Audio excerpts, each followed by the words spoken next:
جو لوگ بیچارے مزدوری بھی کرتے ہیں، کام کاج بھی کرتے ہیں، ان کے لیے کتنی مشقت ہے کہ جسم کا پانی بھی خشک ہو جاتا ہے اور وہ اس کے باوجود بھی روزے سے ہوتے ہیں۔ شوگر کے مریض ہیں، ان کے لیے 5-6 گھنٹے بھوک سے کاٹنے مشکل ہوتے ہیں، اور وہ جو ہے وہ 18-20 گھنٹے جو ہے وہ بھوک میں کاٹ رہے ہوتے ہیں، اور پھر جو ان کا حال ہوتا ہے وہ انہیں پتہ ہوتا ہے۔ اسی طرح مختلف بیماریوں اور مختلف امراض میں مبتلا لوگ، صحت مند شخص بھی اتنی شدید گرمی میں اتنی بھوک اور پیاس کاٹتا ہے، تو یہ ایک کام ہے۔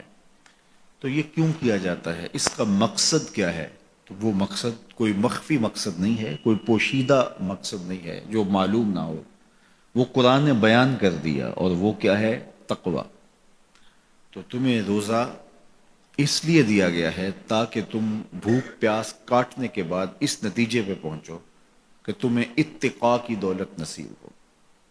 تو میں اور آپ 20 روزے گزار چکے ہیں، اب 21ویں روزے میں داخل ہو چکے ہیں۔ ہمیں ضرور اپنا جائزہ لینا چاہیے کہ کیا ہمیں مقصود کا کچھ حصہ نصیب ہوا ہے۔ اگر ہوا ہے تو ہمیں مبارک ہو، اور اگر نہیں تو ابھی موقع ہاتھ سے نہیں گیا، ابھی 10 دن ہمارے پاس باقی ہیں۔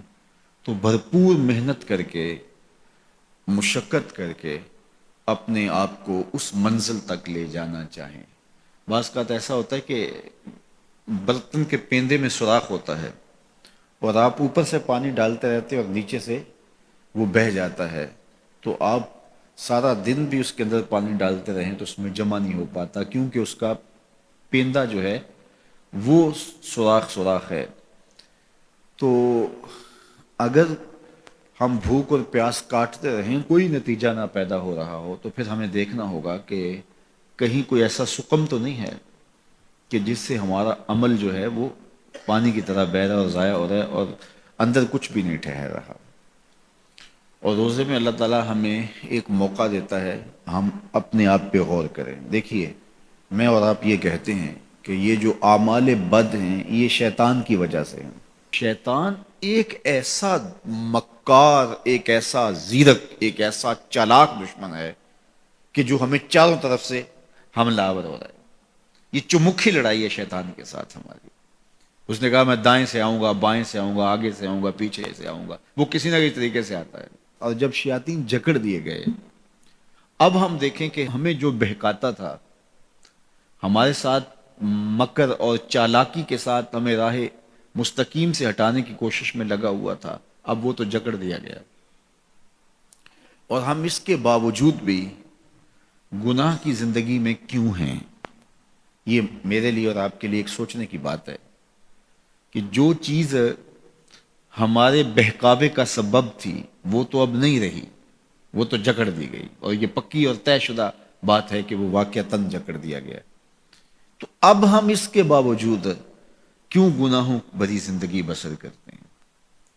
تو ایک ہمارے لیے یہ سوچنے کا موقع ہے، کیا شیطان کی مسلسل صحبت کے نتیجے میں کہیں ہم خود ہی شیطان صفت تو نہیں ہو گئے کہ شیطان بند بھی گیا ہے، اور اس کے باوجود اگر ہم کسی کو دکھ دے رہے ہیں، اس کے باوجود ہم کسی کی غیبت کر رہے ہیں، اس کے باوجود ہم کسی پہ ظلم کر رہے ہیں، اس کے باوجود اگر ہم رزق حلال کی بجائے رزق حرام اکٹھا کر رہے ہیں، تو پھر ہمیں دیکھنا ہوگا کہ کہیں ایسا تو نہیں ہے کہ شیطان کی مسلسل صحبت کی وجہ سے اس کی صفتیں ہمارے اندر تو پیدا نہیں ہوگی، اس نے ہمیں اپنے رنگ کے اندر رنگ تو نہیں دیا۔ شیطان کی وجہ سے ہم اتنے شیطان وصف ہو گئے، شیطان صفت بن گئے کہ شیطان رخصت بھی ہو چکا، جکڑا بھی گیا، لیکن اپنی عادتیں، اپنے اوصاف، اپنا رنگ ہمارے اوپر چڑھا گیا۔ ہم جہاں تھے اور وہیں کے وہیں کھڑے ہیں، اور ماہ سیام ہر سال آتا ہے اور گزر جاتا ہے، اور ہم جہاں ہوتے ہیں پھر وہیں کے وہیں ہوتے ہیں۔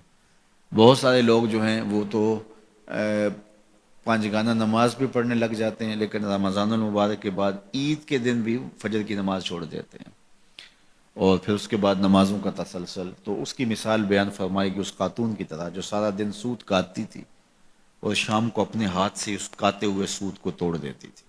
تو قرآن نے کہا تم اس عورت کی طرح نہ ہو جاؤ جو اپنے ہاتھ سے کاٹتی ہے اور پھر شام کو اس کو توڑ کے ریزہ ریزہ کر دیتی ہے۔ تو جو بھی نصیب ہو، تھوڑا نصیب ہو، لیکن اگر پیندے میں سوراخ نہیں ہے تو ایک ایک قطرہ بھی روز پڑے گا تو ایک دن برتن بھر جائے گا، اور پیندے میں اگر سوراخ ہے تو جتنا مرضی ڈالتے رہو گے ایک قطرہ بھی اس کے اندر نہیں روک پائے گا۔ تو سب سے پہلے ہمیں اپنے آپ کو محفوظ کرنا ہوگا، وہ برائی کے راستے بند کرنے ہوں گے، اور اپنے من کی صفائی اور ستھرائی کے لیے کوشاں ہونا پڑے گا۔ تو یہ رمضان ہمیں سکھاتا ہے، ماہ صیام ہمیں بتاتا ہے کہ ہم کس طرح اپنے آپ کو بچا سکتے ہیں۔